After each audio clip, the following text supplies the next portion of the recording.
Bonjour à tous, nous sommes le mardi 15 avril 2025, en plein Pessah, pendant le Chol HaMoed.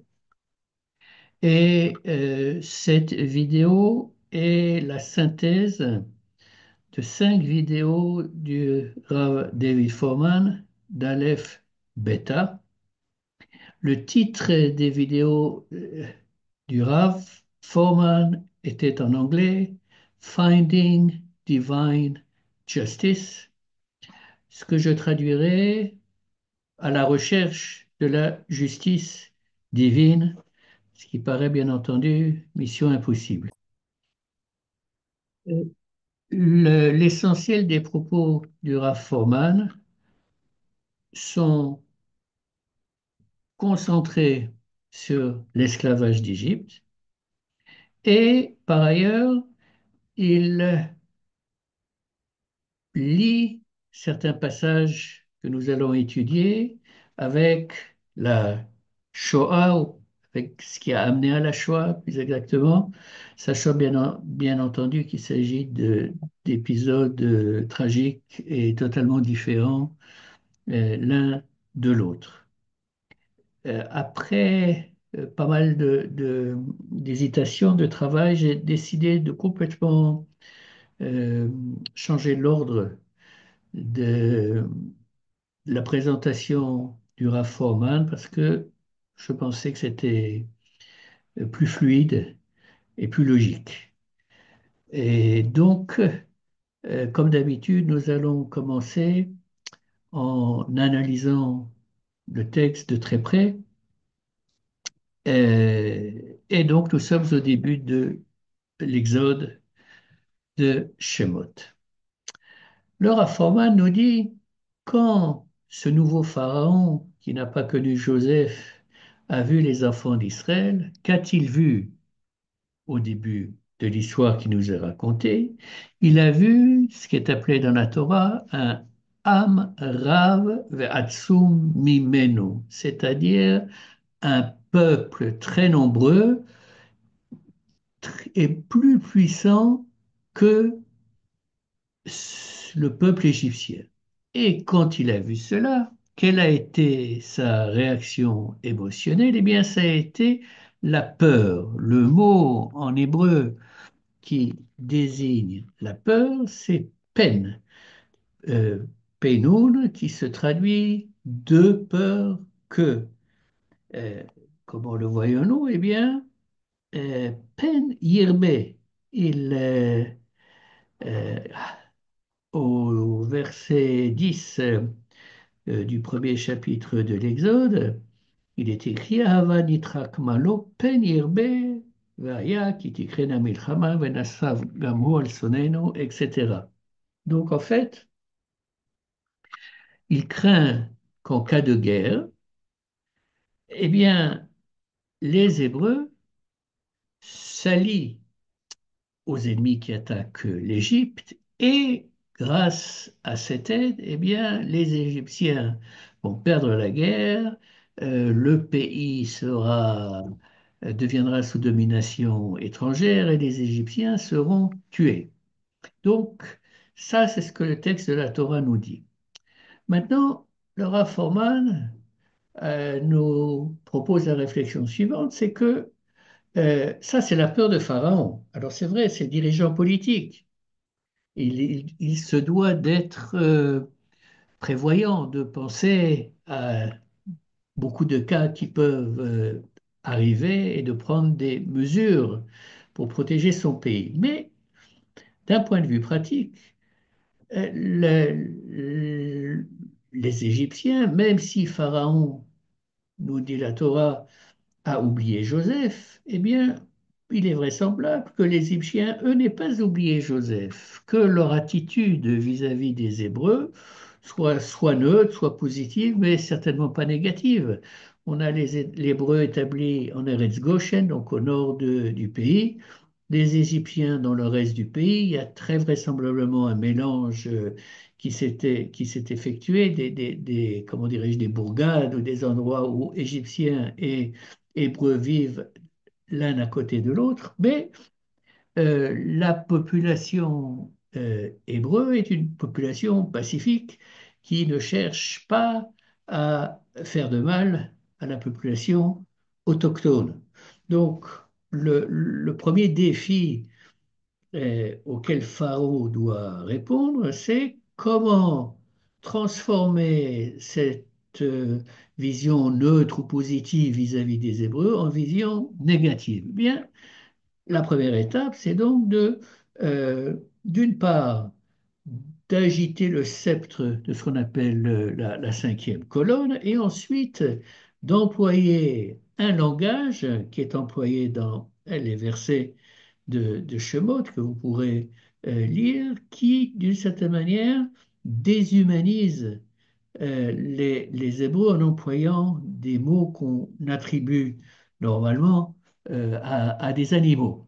Oui, CF, pour parler de l'époque moderne et comment dirais-je, des liens qu'on peut voir entre l'esclavage d'Égypte et la période nazie, la propagande de Goebbels et d'autres à l'époque nazie. Donc ça, c'est le premier niveau.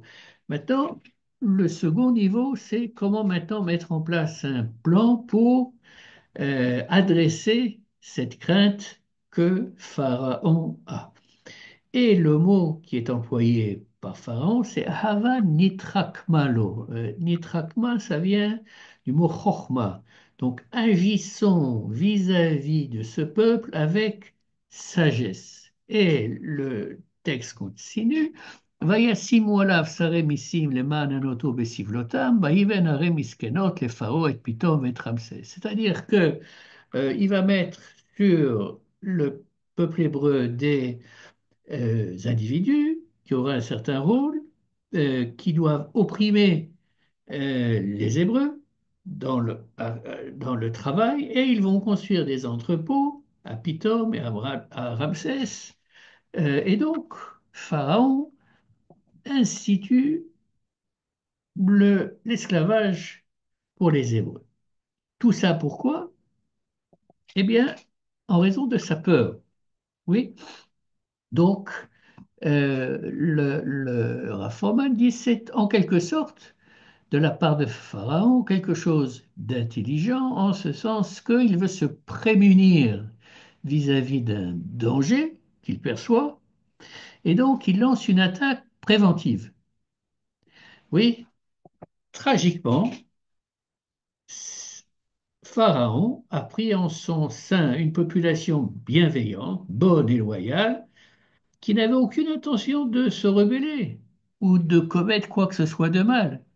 Mais il en a fait son ennemi en l'attaquant et en l'asservissant, ce qui, dit le Rafforman, revient à une sorte d'attaque surprise, d'où le Avanitrakmalo qui ne s'arrête pas à ce niveau. Et poursuit le Rafforman, il demande, OK, bon, alors nous sommes devenus esclaves, what's the big deal? Pourquoi est-ce qu'on doit se souvenir du fait qu'on a été esclave alors que, comment dirais-je, à l'époque de l'Antiquité, et puis pas seulement, n'est-ce pas, il n'y a qu'à arriver jusqu'à les populations africaines qui ont été amenées aux États-Unis, mais restons quand même à l'époque de l'Antiquité, l'esclavage était, je dirais, un mode courant quand un peuple avait perdu une guerre, eh bien l'autre peuple prenait une partie ou toute la population, peu importe, et les prenait comme esclaves, n'est-ce pas? Donc, de ce point de vue-là, si on s'arrêtait à ce moment-là, on ne voit pas très bien pourquoi on devrait se rappeler qu'on a fait en lisant la Haggadah, cet esclavage et la sortie d'Égypte. Pourquoi devons-nous nous en souvenir? Eh bien, le Raffoman dit, bien justement, à cause de ce Hava Nitrakma Lo. C'est-à-dire qu'il formule comme ça que Pharaon a jeté un écran de fumée. Il a caché ses véritables intentions. En effet, dans l'Antiquité, quel est le motif, entre guillemets, cachère pour asservir un peuple? Ben, c'est pour le travail, pour avoir une main-d'œuvre, très bon marché, pour accomplir les tâches que on donnera à cette main-d'œuvre. Donc, je vous ai vaincu à la guerre et maintenant je vous fais travailler pour moi. L'esclavage est donc perçu dans le monde antique comme, et pas uniquement antique d'ailleurs, comme un objectif économique. Oui, j'ai besoin de récolter du coton, j'ai besoin de construire des pyramides, de construire des immeubles. Je vais recourir à une main-d'œuvre conscrite, oui, pour y parvenir. Et parce que les esclaves ont une utilité, oui, de construire, de remplir les tâches qu'on leur demande, et bien d'une certaine manière, cet objectif leur sert de protection. C'est-à-dire que les propriétaires d'esclaves normalement, doivent ne pas trop maltraiter leurs esclaves, leur donner quand même suffisamment à manger, alors qu'ils aient un toit, pour qu'ils puissent fonctionner comme main-d'œuvre efficace. Parce que s'ils sont maigres et sans force, eh bien, ils ne leur servent à rien, n'est-ce pas? Donc, l'esclavage, pardon, ayant un objectif économique, forme un garde-fou contre un, un maltraitement qui serait extrême par rapport à des esclaves. Mais, et c'est ça le Hava Nitrak Malo, le programme de Pharaon, dit le Rav Froman, n'a jamais été économique. Le but de l'esclavage de Pharaon n'était pas de construire quoi que ce soit. Il servait en réalité à contrôler la population, à trier le troupeau, à nous détruire par le travail en nous cachant son véritable objectif. C'est F, dit le Rav Forman, Arbeit macht frei, inscrit au ponton de l'entrée des camps d'extermination nazis. C'est-à-dire que jusqu'au dernier moment, on a dit à ces juifs, on vous envoie, n'est-ce pas, dans des camps de travail, et à l'entrée des camps d'extermination, le travail nous rend libres, mais en fait, c'était pas pour travailler, c'était pour être exterminé, n'est-ce pas? Donc, l'approche de Pharaon, oui, est une approche sournoise qui ne dévoile pas sa véritable intention et qui a été reprise euh, lors de l'Allemagne nazie dans la préparation de la solution finale.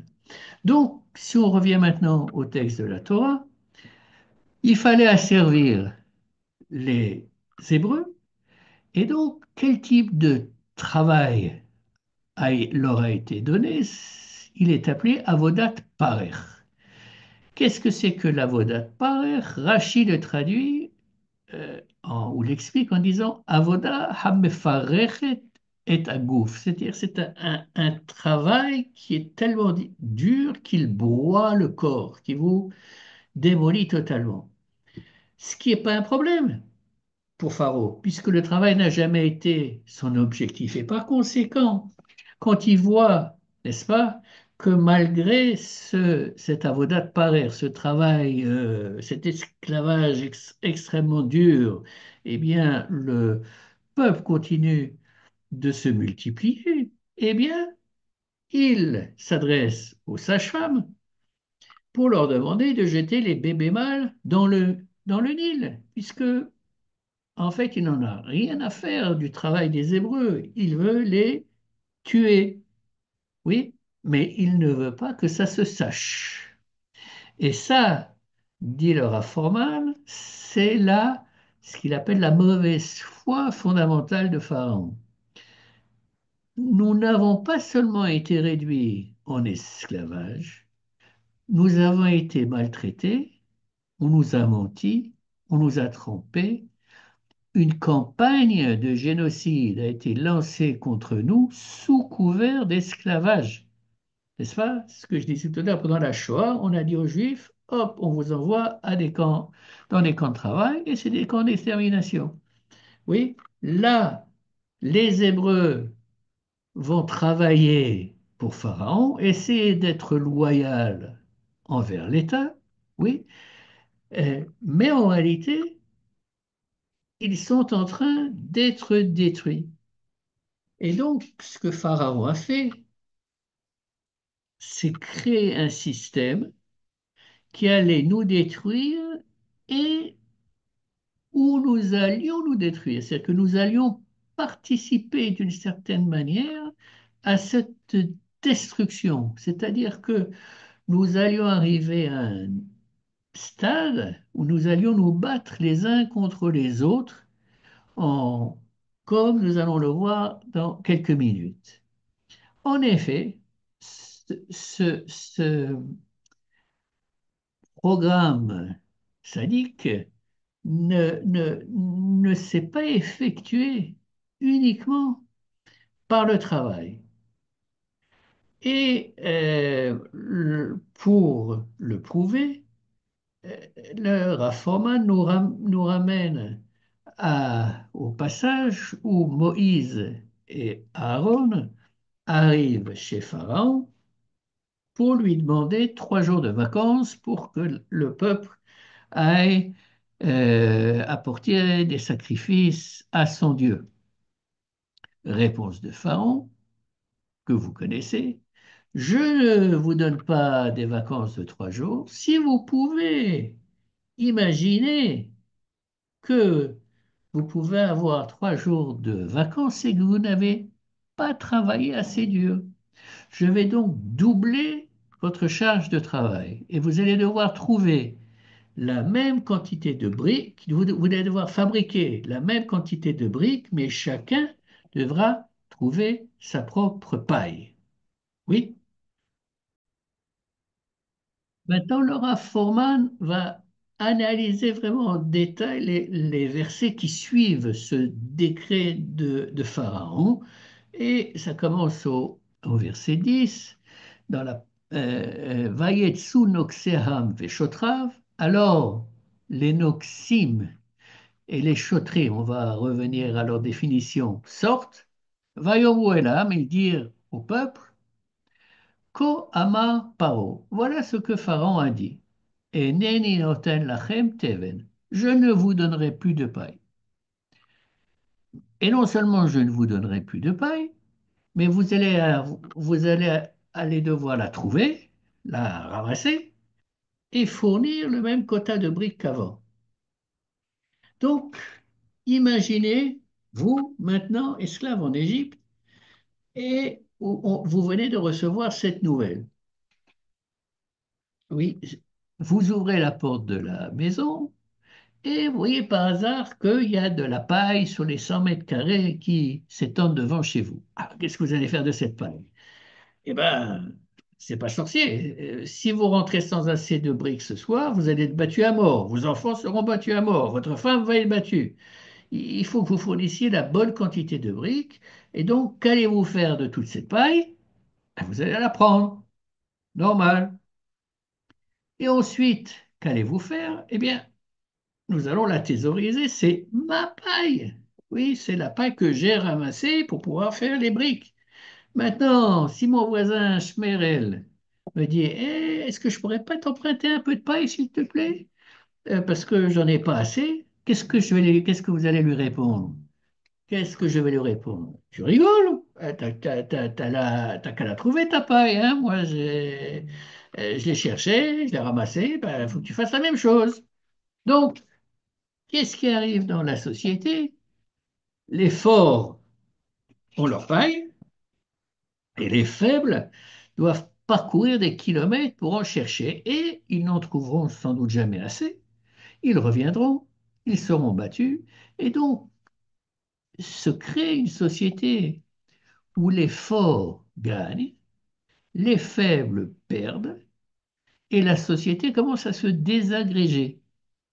Et qu'est-ce que moi, esclave hébreu, je ressens envers les autorités? Qu'est-ce que je ressens envers les chotrim, ceux qui m'ont battu, mes propres compatriotes juifs? Je les déteste. Et qu'est-ce que je ressens envers Moïse et Aaron, à cause de qui c'est arrivé, pas besoin de faire un dessin. Donc, dit le Raffoman, avec ce nouveau décret, Pharaon crée une situation où chacun d'entre nous est en guerre contre son frère, où les esclaves se battent entre eux, où la communauté s'autodétruit par cette entreprise d'esclavage de mauvaise foi. Avant de poursuivre l'analyse, le Raffoman propose d'analyser la hiérarchie qui nous est euh, montrée ici. En haut, nous avons Pharaon, qui est le roi. En dessous, il y a ce qu'on appelle les noximes. C'est- Ce sont les sortes de cadres intermédiaires qui rendent compte à Pharaon et qui sont en dessous d'eux responsables de ce qui est appelé les chotrim. Euh, En l'occurrence, le mot, à mon avis, qui conviendrait, c'est contremaître hébreu. Oui? Donc, chaque contremaître hébreu, chaque choter est peut-être responsable de 100, 250, 500 esclaves et il doit rendre compte à un noguès. Donc, ça, c'est le troisième niveau d'autorité. Le quatrième niveau, en bas, sont les esclaves hébreux. Maintenant, revenons aux paroles des noxim et des chotrim au début de l'annonce de ce décret.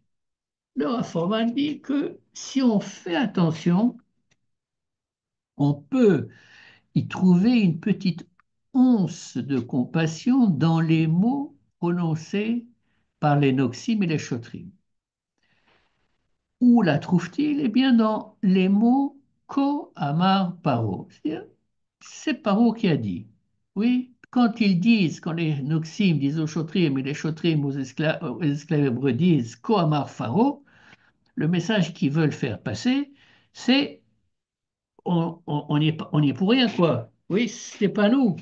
Oui, c'est Pharaon, il y a quelque chose qui il dit n'importe quoi, mais en l'occurrence, c'est lui le patron, c'est ça qu'il a institué, donc ne tuez pas le messager. Il y a juste un fou au sommet de la pyramide, et puis voilà. Oui, alors c'est comme ça que ça commence. Mais, alors qu'est-ce qui se passe? Comme la mission que a donnée est véritablement une mission impossible, alors le verset nous le révèle. Vayafet Sa'am bechol eretz Mitzrayim les koshesh kash la tevet. Donc, les Hébreux, le peuple, se disperse dans tout le pays pour essayer de ramasser autant de paille que possible pour pouvoir construire des briques. Oui, et que se passe-t-il après? Hanoxim Atsim. Les Noxim, donc le niveau égyptien d'autorité, deviennent brutaux. Comment deviennent-ils brutaux? Les mots, parce que maintenant, leur langage change. Qu'est-ce qu'ils disent? Kaluma asechem devayom beyomo kacher biyot hateven. Mais comment se fait-il que vous ne trouviez pas la même quantité de briques, que, que vous ne fabriquiez pas la même quantité de briques auparavant. Dit Laura Froman, ce qu'il y a de brutal dans le langage, c'est la disparition des mots ko amar pharaon. Ainsi, Pharaon a parlé. Donc, c'est maintenant eux qui, entre guillemets, prennent la place de Pharaon, et ça change tout. Ça change leur attitude, n'est-ce pas? Ils ont intégré, d'une certaine manière, le nouvel objectif dément que Pharaon a décrété et se sont intégrés, dit le Raffoman, au grand conglomérat pharaonique. Oui, ils ne sont plus qu'une partie de la machine maintenant. Ils ont adopté le même discours insensé que Pharaon, prétendant que ce quota dément est possible. Alors, qui est celui qui subit la punition? Eh bien, les chotrim. Pourquoi? Parce que c'est comme ça que ça fonctionne. Oui, ils sont En dessous, c'est eux qui servent de courroie de transmission entre les Noxim et le peuple. Donc, euh, ils disent לא חיליתם חוקכם ללבון כתמול שלשום, גם אתמול, גם היום. Comment se fait-il que vous n'ayez pas terminé votre quota comme hier et avant-hier? Et ils tapent. Les chautrines se font taper par les noxines parce que les objectifs de production n'ont pas été atteints. Que se passe-t-il à ce moment-là? Eh bien, le Rafforin dit il est possible que euh, quand les Chotrim, qui étaient des Hébreux, donc, ont accepté le poste qui leur a été ou proposé ou imposé, eh bien, ils pensaient pouvoir aider le peuple d'une manière ou d'une autre. Mais maintenant, qu'est-ce que vous pouvez faire? Les Noxim vous tapent dessus parce que les objectifs n'ont pas été atteints. Quel est votre dernier espoir? À qui pourriez-vous vous adresser? À Pharaon. Ce qui n'est pas une chose évidente si on imagine maintenant l'Égypte de l'époque, mais pas seulement uniquement ça. Donc il faudrait beaucoup de courage pour que les Chotrim euh, aillent parler à Pharaon. Eh bien, il se trouve qu'ils ont rassemblé ce courage et euh, ils vont voir Pharaon. Et qu'est-ce qu'ils disent à Pharaon? Ils disent, ah, eh bien, écoutez, Pharaon, vous avez un intérêt économique dans le travail. Or, avec votre nouveau décret, vous décomposez, vous annihilez votre main-d'œuvre. Je peux vous montrer le fichier Excel de, comment dirais-je, de production, de productivité. On n'arrivera jamais à construire ce que vous voulez construire de cette façon. C'est pas comme ça qu'on gère une entreprise, n'est-ce pas? Ça marche pas. Et donc, dans le texte, au verset 15, il est écrit Vayavo shotre ben Israël, Vayitz'aku el paro. Donc, Vayitz'aku, Vayitz'aku, c'est ils crièrent, euh, mais là, c'est bon, ils présentaient leur cas devant Pharaon. Donc, c'est Chotrim courageux disent à Pharaon, Lama ta'aseko la'avadecha, pourquoi est-ce que tu fais ainsi à tes esclaves? Oui, tes fidèles esclaves. On est prêt à travailler. Aval teven enitan la'avadecha. Tu nous donnes pas la paille. Oui, comment est-ce qu'on peut atteindre notre objectif? Ou les venim omrim lanu asu. Et il faut que nous on fasse en plus nos briques. Vehine avadecha mukim. Et nous, on nous tape dessus. Et donc, il rajoute Vechatat Amecha, c'est-à-dire que euh, d'une part, il présente un argument économique, oui, qui est logique, et ensuite, ils disent à Pharaon que sa manière de procéder est immorale. Vous péchez, Khatat. Donc, comment dirais-je, cette attitude, ce que font les Chotrim ici, c'est assez extraordinaire.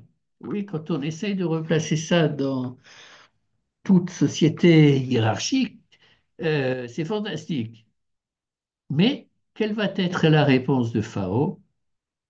Pharaon va dire Nirpim, Atem, Nirpim. Vous êtes trop cool, vous ne travaillez pas suffisamment en vérité, vous êtes juste paresseux. Alken atem omrim nelcha nizbecha Hashem. Et c'est pour ça que vous dites que vous allez, vous voulez aller sacrifier pour votre Dieu. Ata lechu ivdu. Allez, retournez travailler. Teven lo yiten lachem. Je ne vous donnerai pas de paille. Mais tochen levedim titenu, et vous continuez à me donner la même quantité de briques. Donc, dit le Rav Foreman, que fait Pharaon? Il dissimule sa propre mauvaise foi en prétendant que ce n'est pas une question d'économie. Les esclaves sont revenus vers lui avec un argument économique et la véritable réponse que Pharaon refuse de leur donner, c'est la vérité. Les pyramides ou les bâtiments d'entrepôt ne l'ont jamais intéressé. Tout ce qui m'importait, c'était de vous détruire et j'y parviens. Mais jusqu'au bout, il refuse de leur dire. Alors il esquive la question, les accusant de la même mauvaise foi que lui. Et cette réaction de Pharaon provoque un changement dans l'attitude des Chotrim vis-à-vis de leurs frères hébreux. Ce qui est, d'après leur information, une des tragédies les plus grandes de cette histoire. Ce changement d'attitude est exprimé dans le verset qui dit Vaïrou Chotre ben Israël otam bera. C'est-à-dire que maintenant, les Chotrim ont regardé leurs frères hébreux Béra, c'est-à-dire avec méchanceté, avec malveillance. Et ils vont reprendre le même langage que les Noxim ont eu vis-à-vis d'eux, en disant à leurs frères esclaves que eh bien, comment se fait-il que vous ne reveniez pas avec la bonne quantité de briques? Vous devez faire la même quantité, etc., etc.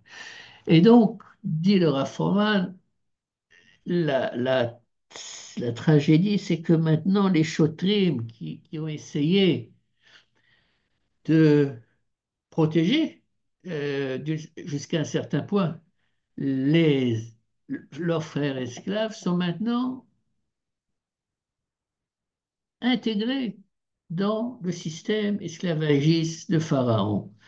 Le Rav Foreman propose comme exemple parallèle lors de la Shoah, ce qui s'est passé avec le Judenrat, c'est-à-dire les groupes de responsables juifs dans des ghettos, dans des différents endroits, de qui les nazis exigeaient d'effectuer leur propre sélection et de leur donner une certaine quantité de juifs.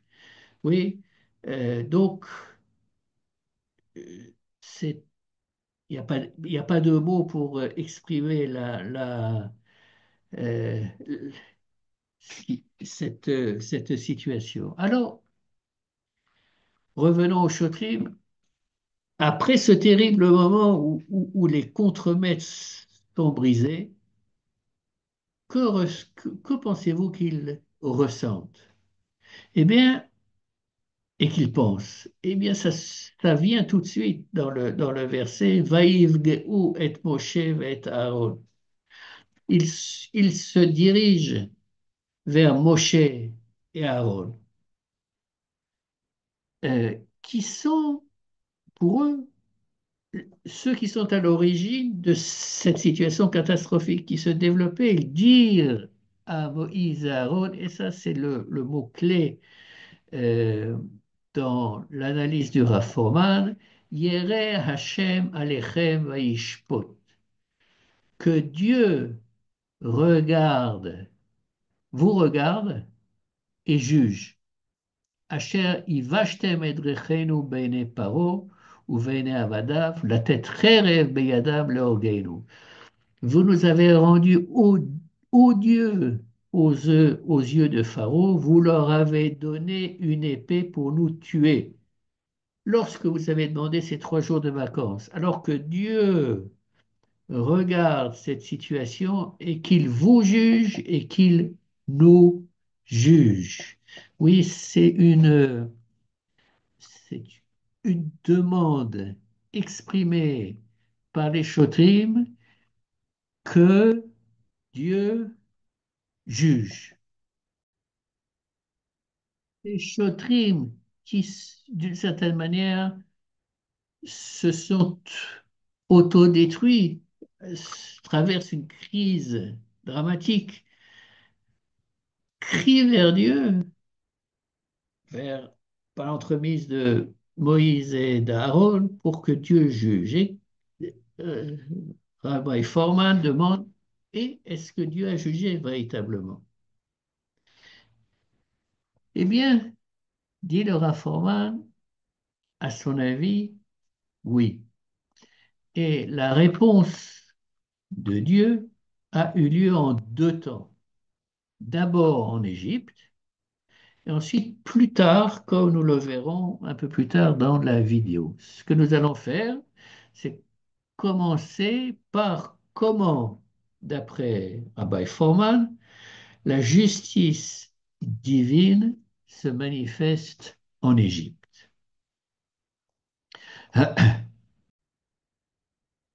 Ce cri des Chotrim résonne bien évidemment auprès de Moshe, n'est-ce pas, qui s'adresse à Dieu en lui disant Lama hareot al hamazé, n'est-ce pas?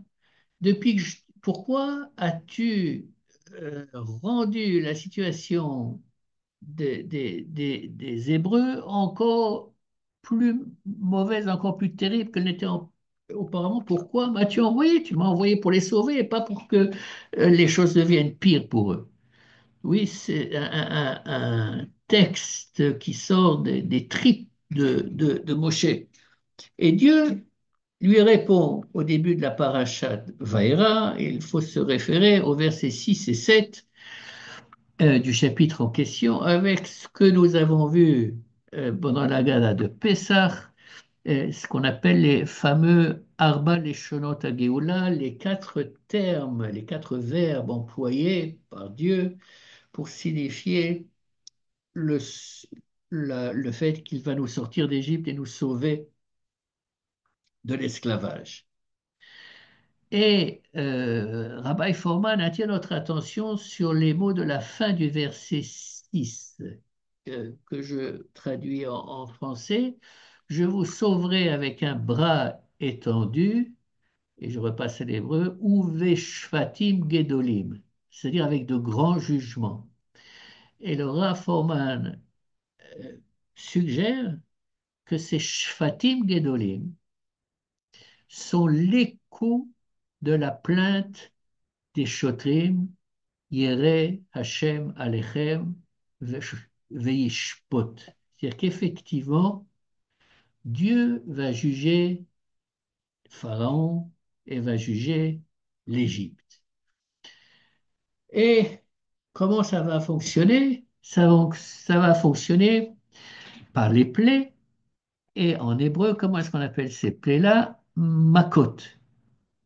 Maintenant, nous fait remarquer le Rav Forman, il y a quelque chose d'intéressant dans le mot makot, c'est que c'est le même mot qui est utilisé quand les Noxim vont battre les Shotrim. Vayuku, oui, les Hakot, c'est frapper.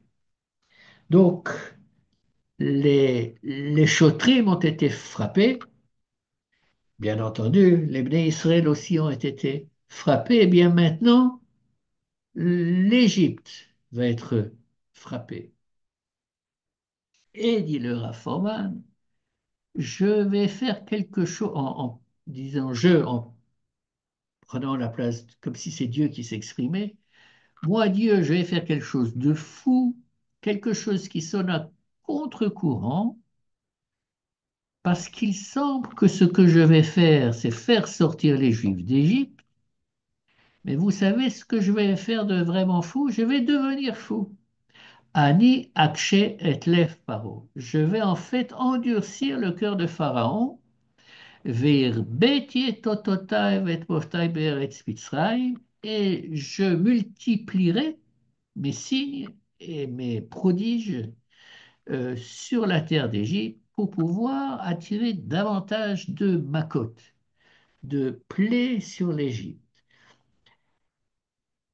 Quand on étudie la, euh, les parachutes des plaies d'Égypte et qu'on parle de l'endurcissement du cœur de Pharaon et du fait qu'à certains moments, c'est Dieu qui a endurci son cœur, eh bien, euh, il y a une série de commentateurs euh, ou de personnes, quand ils étudient, qui disent, mais c'est pas juste, n'est-ce pas? Euh, comment il ne peut pas avoir de libre arbitre, n'est-ce pas? Si Dieu endurcit le cœur de Pharaon, il n'y a pas de libre arbitre. Et effectivement, dit le Rafformal, ce n'est pas juste, c'est de la mauvaise foi. Et pourquoi? C'est juste parce que c'est ce que Pharaon vous a fait. Toute l'entreprise d'esclavage était une entreprise de mauvaise foi. Eh bien, par conséquent, je vais utiliser cette mauvaise foi, n'est-ce pas? C'est comme s'il parlait aux Chotrim en leur disant, je comprends que vous étiez comme des soldats qui doivent obéir aux ordres. Vous n'étiez pas seulement des esclaves. Oui, et c'est pour ça, un peu plus tard, que, dit le Raffoman, que Akadosh Baruch Hu emploie le mot Hotseti et Sivotai, que quand il sort le peuple hébreu, alors il sort ses armées. Or, une armée, c'est composé de soldats. Donc, pour formuler ça d'une autre manière, Dieu dit en quelque sorte, je vais faire semblant de m'intéresser à l'émancipation des esclaves, mais vous savez ce qui m'intéresse vraiment? La destruction de l'ennemi. Oui. Euh, les pharaons voulaient soi-disant uniquement asservir les esclaves, mais en fait, ils voulaient vous détruire. Eh bien, c'est ça que je vais faire. Et le akché lève paro, oui, dans sa racine, il y a le mot cache, oui, la fameuse paille que nous avons dû, comment dirais-je, euh, chercher pour fabriquer des bics et des briques et fabriquer voilà, fabriquer des briques. Donc, le, une question qui est souvent posée est que bah, Dieu aurait très bien pu nous faire sortir d'Égypte après une plaie, n'est-ce pas? Il n'y a pas besoin de tellement de plaies. Donc, d'après le Rav Forman, c'est euh, une manière d'exprimer la justice divine par rapport à ce que les Hébreux ont dû subir. D'ailleurs, euh, c'est comme ça que dans notre tradition, les 10 plaies d'Égypte sont perçues et analysées. Elles sont analysées comme fonctionnant selon le principe de justice fondamentale que nous avons dans le judaïsme, qui s'appelle Mida Keneged Mida. Oui, une Mida, c'est une mesure. Oui, il y a un lien, et on n'a pas le temps, ça va être une vidéo suffisamment longue, il n'y a pas le temps d'analyser ça, mais vous pouvez trouver facilement, chaque plaie est intimement liée à un certain aspect de l'esclavage d'Égypte. Maintenant, en fait, et c'est là où ça devient intéressant, je sais pas si ça a été aussi un petit peu avant, euh, cet épisode des Makot et de la sortie d'Égypte, ce n'est pas la dernière façon, la dernière manière par laquelle Dieu va exprimer sa justice. Il existe une autre voie, dit Laura Forman, qui ne, qui n'est pas, qui n'intervient pas à l'époque de la sortie d'Égypte, mais beaucoup, beaucoup plus tard, dans la Torah. Et pour la découvrir, le Rav Forman va, comme à son habitude, faire jouer l'intertextualité et ça fonctionne de la manière suivante. Il se trouve que dans tout le Chumash, oui, Dans les 5 livres de la Torah, il y a un seul autre passage où le mot shotrim est employé. Savez-vous lequel? C'est dans le livre de Devarim, dans la parashat Shoftim, au chapitre 18. Et ce que le Rafforman va nous faire découvrir, c'est que non seulement il y a le mot de shoter qui apparaît, mais il y a énormément de parallèles frappants entre ce passage de Devarim qu'on va maintenant analyser et ce que nous venons d'étudier. Le premier verset de la parashat Shoftim se dit en hébreu Shoftim veshotrim titen lecha bechol sha'arecha asher Adonai Elohecha noten lecha lishvatecha veshaftu et ha'am mishpat tzedek. En français, tu institueras des juges, shoftim, et des magistrats, shotrim, dans toutes les villes que l'Éternel ton Dieu te donnera dans chacune de tes tribus. Et ils devront juger le peuple selon la justice. Bien. Donc, les juges, ce sont les législateurs, ce qu'on pourrait appeler le pouvoir judiciaire. Ils sont chargés d'édicter les lois et de les appliquer. Et ensuite, il y a les shotrim, ce qu'on traduit en hébreu moderne par policiers, dont le travail est de faire respecter les lois édictées par les shoftim, par les juges. Donc, quand on voit ce verset-là, on s'attend à ce que le job des shotrim soit exactement celui que je viens de définir. Eh bien, curieusement, ce n'est absolument pas le rôle qu'on leur attribue. Quand est-ce que les shotrim apparaissent dans cette paracha? Elles apparaissent au chapitre 20, dont je voudrais vous lire maintenant les 9 premiers versets, qui sont les versets clés de l'analyse que propose le Rav Korman.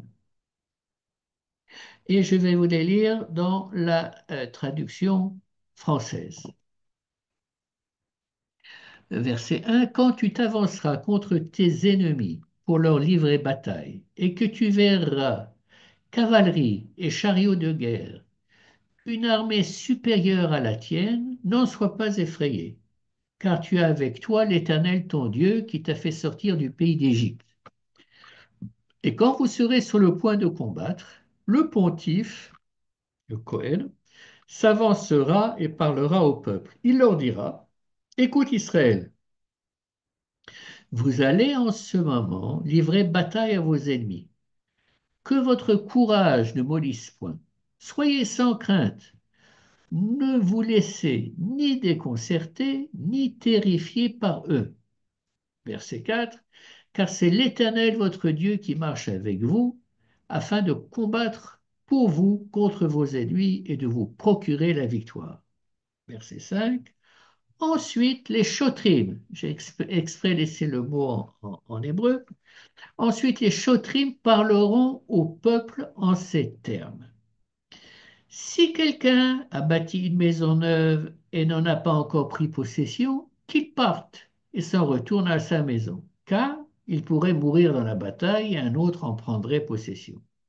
Si quelqu'un a planté une vigne et n'en a pas encore acquis la jouissance, qu'il parte et s'en retourne chez lui, car il pourrait mourir dans la bataille et un autre acquerrait cette jouissance. Et si quelqu'un a promis mariage à une femme et ne l'a pas encore épousée, qu'il parte et s'en retourne chez lui, car il pourrait mourir dans la bataille et un autre homme l'épouserait. Les chotrim adresseront de nouveau la parole au peuple et diront, s'il est un homme qui ait peur et dont le cœur soit lâche, qu'il se retire et retourne chez lui pour que le cœur de ses frères ne défaille point comme le sien. Dernier verset 9. Alors, les Chotrim ayant fini de parler au peuple, on placera des officiers de légion à la tête de l'armée. Après ce verset 9, on n'entend plus parler des Chotrim du tout dans le Chumash. Analysons la situation telle qu'elle nous est présentée dans ce chapitre 20. Les enfants d'Israël se préparent à une guerre où l'ennemi est 100 fois plus nombreux et en soldats et en matériel. Dans l'histoire moderne, on pourrait prendre en exemple, à mon avis, la guerre d'indépendance d'Israël ou la guerre des 6 jours. C'est-à-dire, nous nous trouvons devant une situation où si on pouvait parier sur le vainqueur, personne ne mettrait un copec sur Israël. Maintenant, jetons un coup d'œil au niveau d'autorité qu'il y a dans ce passage. Le premier niveau, c'est le roi des rois des rois, Dieu. Oui, c'est lui qui va donner l'ordre de euh, instituer des juges, etc., etc., aussi de ne pas avoir peur. Deuxièmement, le pontife, en fait, le Cohen, et ce Cohen-là a un titre particulier, il est surnommé Mashouach Milchama, c'est-à-dire que c'est un Cohen qui est uniquement destiné à intervenir avant une guerre. Et que fait-il exactement? Eh bien, si vous vous reportez au verset, il est écrit Venigash à Cohen. Ce Cohen s'avancera. Et là, je partage avec vous un passage formanien par excellence, qui est le suivant. Quelle est la racine, demande le Forman, du mot nigash, venigash à Cohen? Ça veut dire le Cohen s'avancera, n'est-ce pas? Eh bien, la racine, c'est Nun, Gimel, Shin. Il se trouve que c'est exactement la même racine que celle du mot noxim qu'on a vu tout à l'heure dans Shemot, n'est-ce pas? Ceux qui étaient en dessous de Pharaon et qui avaient en dessous d'eux des chotrim. Le troisième niveau, ici, c'est les chotrim. Et quatrièmement, les soldats. Alors, on va maintenant mettre en parallèle les deux histoires et ces niveaux d'autorité. Et ce qui se passe. Dans Shemot, Pharaon est l'autorité suprême. Et quand il parle des enfants d'Israël, il dit Am bene Israël rav ve'atzum mimenu. Il est inquiet par la supériorité numérique des bene Israël et dit peine de peur qu'en cas de guerre, il ne s'allie à nos ennemis. Maintenant, dans notre paracha de Shoftim, qu'est-il écrit dans le chapitre 20, כי תצא למלחמה על אויביך, וראית סוס ורכב, עם רב ממך. לא תירא מהם, כי השם אלוקיך עמך. Oui, les mots-clés sont Am Rav Mimcha, un peuple supérieur à toi en nombre. Lotira Mehem, n'aie pas peur. N'est-ce pas? C'est donc une situation, disons, il y a une partie similaire, le fait d'être face à un peuple qui est beaucoup, beaucoup plus nombreux, ou une armée, oui, et ensuite la réaction, celle de Pharaon, c'est la peur, et celle que, qui nous est proposée par Kadosh Baruch Hu dans Devarim, l'otira. Je n'ai pas peur parce que je suis avec toi. Donc ça, c'est ce qui se passe au niveau de plus élevé, le niveau le plus élevé d'autorité. Maintenant, voyons ce qui se passe avec le second niveau. Noges, en hébreu, ça signifie opprimer, écraser, repousser. Nogesh, Vanigash à Cohen, signifie se rapprocher. Oui, le Cohen va rassurer le peuple en lui disant qu'ils n'ont pas à avoir peur, car Dieu est avec eux. Oui, donc c'est les opposés. C'est la même racine, oui, mais la fonction d'autorité numéro 2 est le contraire de ce qu'il y a euh, dans l'esclavage d'Égypte. Au niveau des Chotrim, et quelque chose qu'on va analyser, en Égypte, ils ont fini par succomber et faire partie du système esclavagiste. Mais ils ont demandé justice, comme nous l'avons vu tout à l'heure. Et donc, dit le Rafforma, dans la paracha Shoftim, ils sont intimement associés aux juges, aux Shoftim, n'est-ce pas? Shoftim et Shotrim, Titel Lecha. Par ailleurs, euh,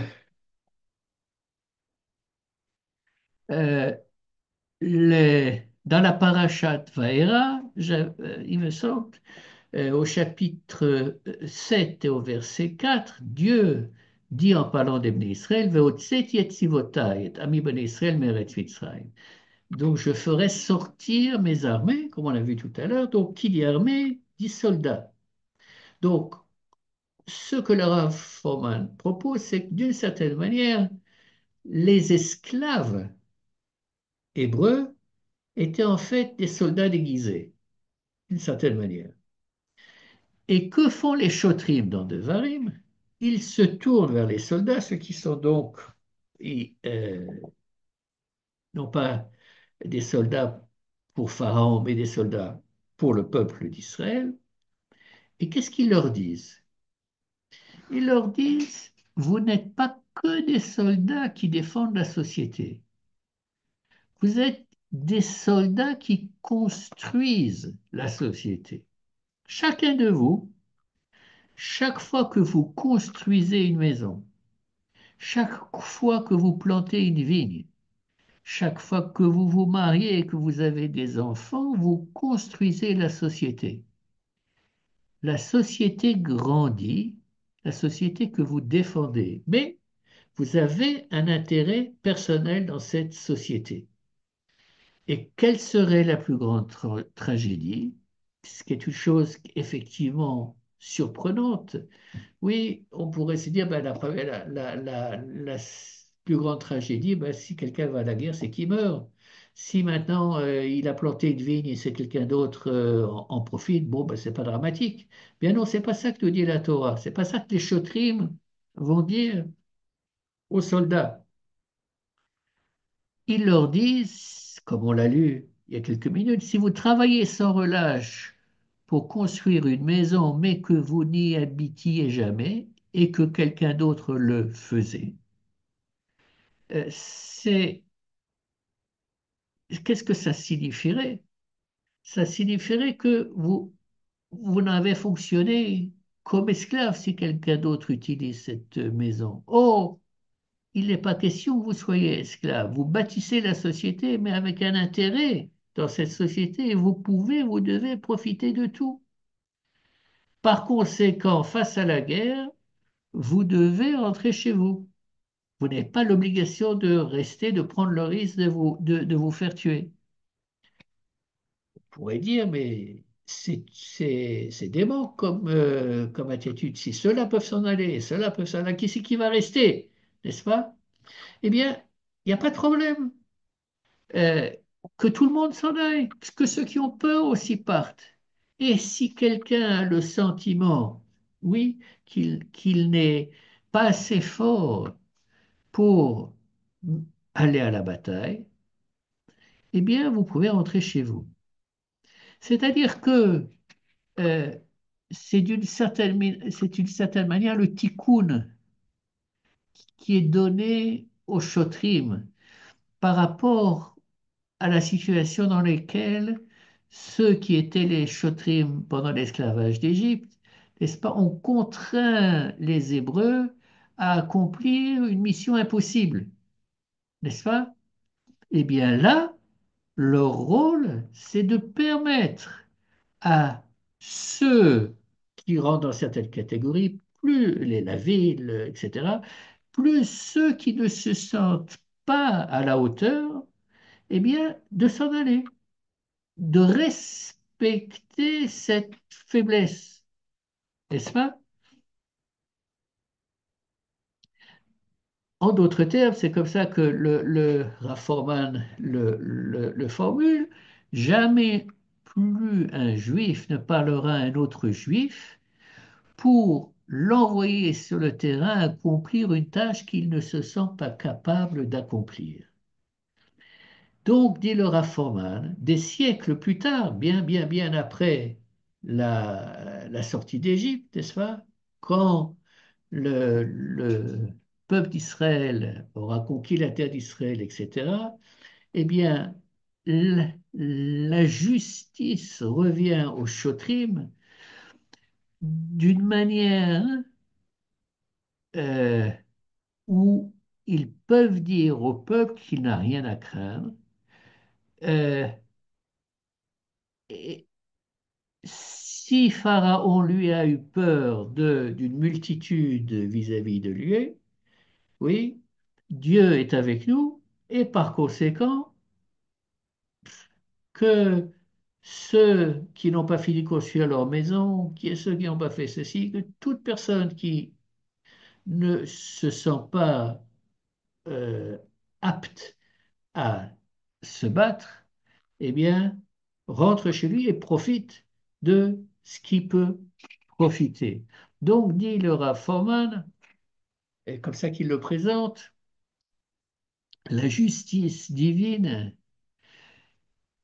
qu'on peut peut-être découvrir dans le texte de la Torah réhabilite les chotrim, les rachète, leur donne le privilège d'enseigner à Israël comment vaincre sa peur en vainquant le souvenir de Pharaon et de toutes les ténèbres qu'il a fait s'abattre sur nous.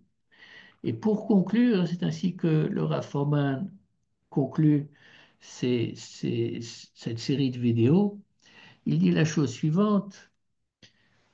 Euh, il dit que ce n'est vraisemblablement pas une coïncidence si la création de l'État d'Israël intervient quelques années seulement après la Shoah.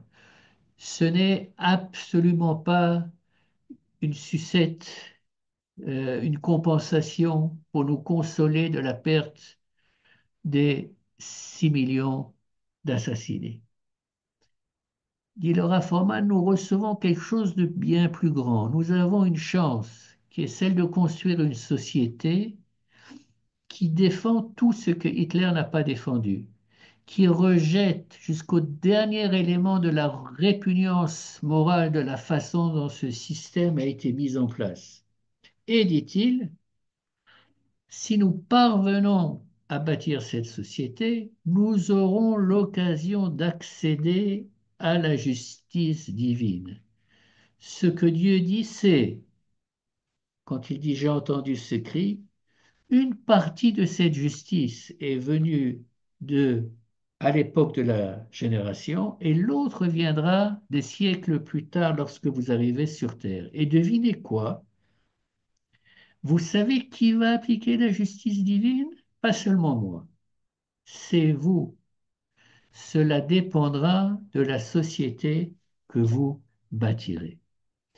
Sur ce, je conclus cette longue vidéo. Chag Sameach, Moadim Lesimcha.